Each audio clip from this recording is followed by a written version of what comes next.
Hello, today we are going to show you how to log into your account and make edits if you ever need to. So we are starting off on the home page here. This is 419herhub.org. You're going to come up to the Accounts tab.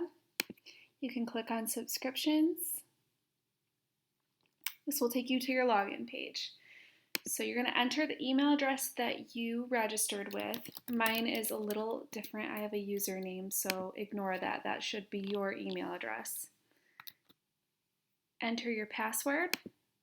Tell us you're not a robot and hit login.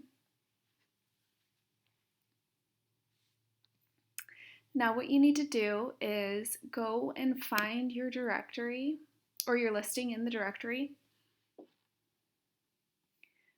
So for me, I am under shopping and retail.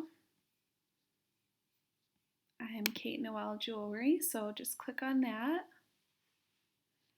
This will take you to your listing, and then you can hit the edit button. From there, you can go ahead and change anything in here you'd like. You can switch out your photo, switch out your names, update your descriptions and your links if you want to.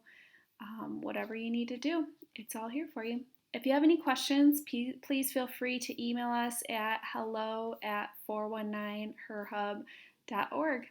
Thank you.